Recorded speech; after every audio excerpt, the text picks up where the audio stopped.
In fact, not as I know in terms of direct persecution of Prof. Muga's persons.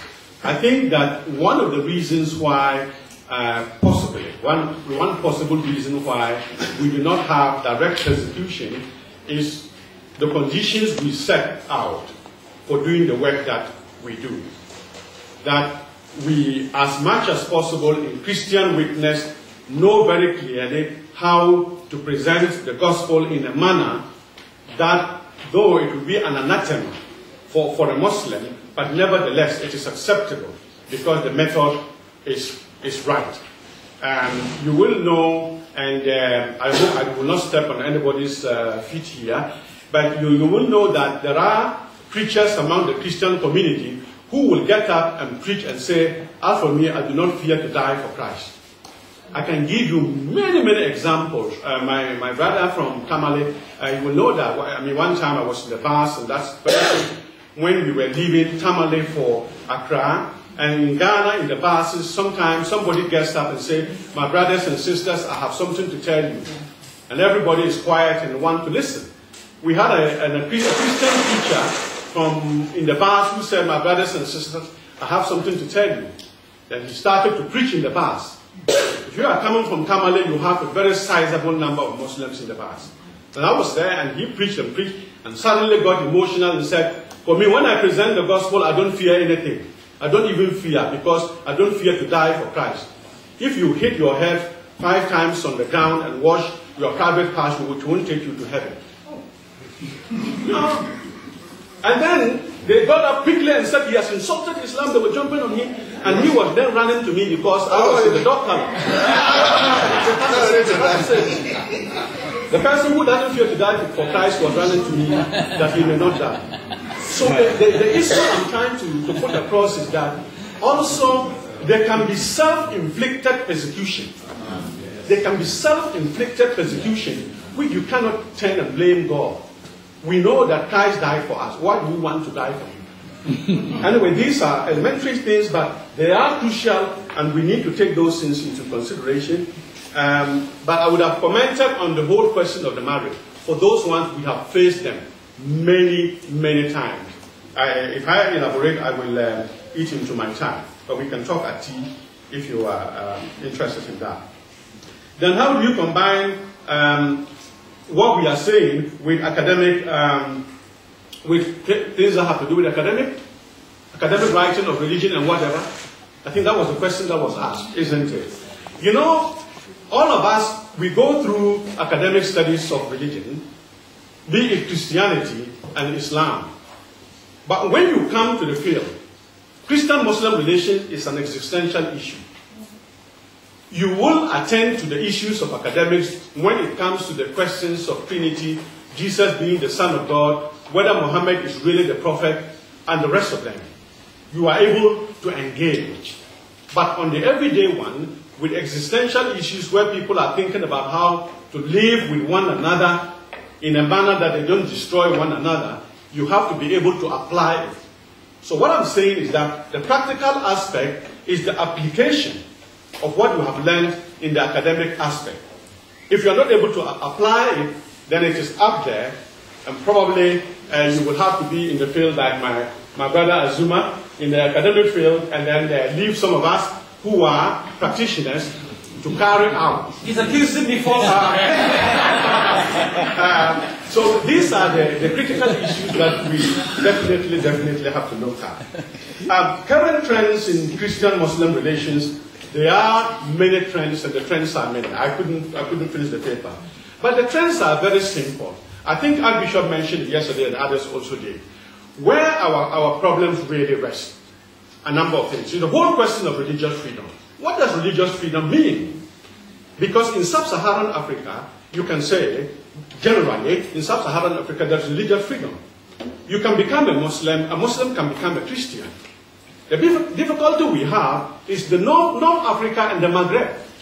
And some small other countries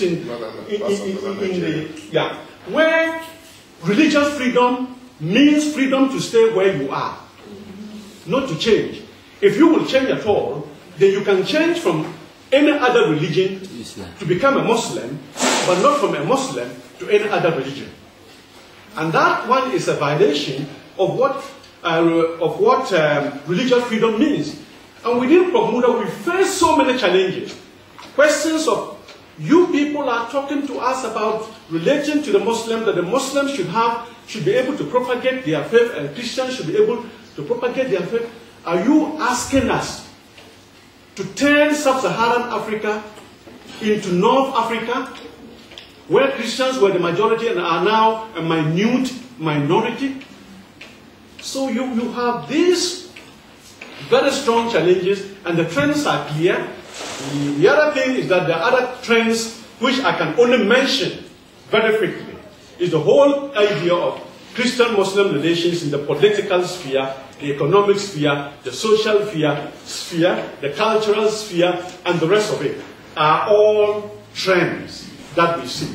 For those who have lived long enough, there was a time you never saw people covering their faces, the pada, for example, leaving only the eyes for the spectacles to see, or the eyes to see. It wasn't like that in Africa. Even the hijab, where you leave the total face, it was not there in sub-Saharan Africa. It has started to come. These are real trends that we also see coming up. But there is more to that. Then the other one is Bermuda's work with Christians. Yes, intimacy.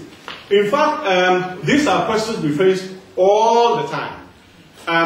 The other time, we always, when Bermuda is working with Muslims, I think the last time was in Tanzania, when the Muslims said to Bermuda, please, can you employ Muslims?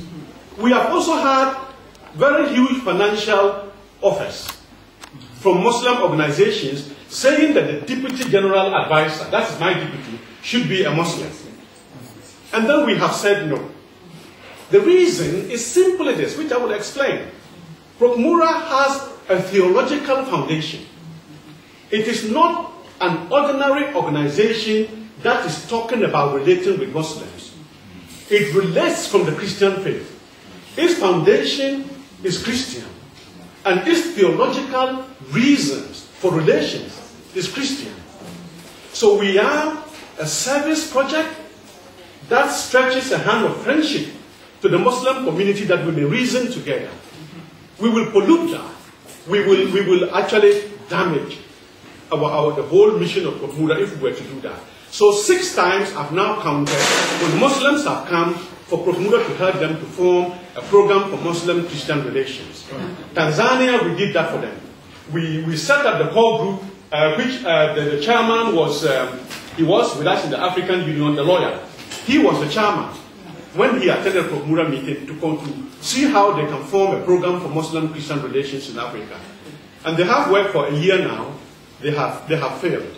What they have said to me, their divisions have not allowed them to be able to have a program of this nature. I think that, I hope that the questions that have been asked, I've responded to them. Thank you. Okay, 1, 2, 3, 4. Say mine. He said his question was not answered. Oh, what? Oh, you were talking about the balancing between witness and relations. You know, there is, I think, for those of you who have the booklet, you see that Bermuda has these 2 principles.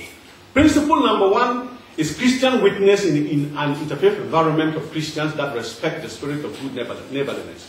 And the second one is Christian constructive engagement with Muslims for peace and peaceful coexistence for the holistic development of the human family. Now, what we are saying here is that the balancing act is a simple one. No balance that.